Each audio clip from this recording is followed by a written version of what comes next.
আপনারা বলবেন রাগ তো একটা মানে ন্যাচারাল, এত ওজন কন্ট্রোল করা যায় না। এটাও একটা মিথ্যা কথা।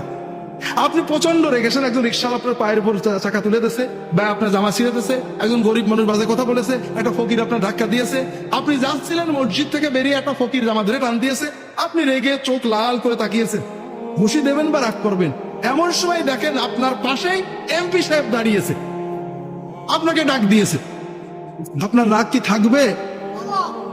তাহলে এমপি কে দেখার কারণে আপনার রাগটা চলে গেল, ঠিক না?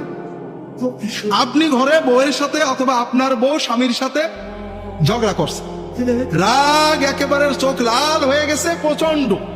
এমন সময় দেখেন ঠক ঠক করে দরজায় কেউ কি করছে, ঠক ঠক করছে, নক করছে। আপনি রাগে চোখ ফুলিয়ে কে বিরক্ত করে এই অসময়ে দরজা খুললেন, দরজা খুলে দেখেন আপনার বস দাঁড়িয়ে আছে, রাগ তো থাকবে।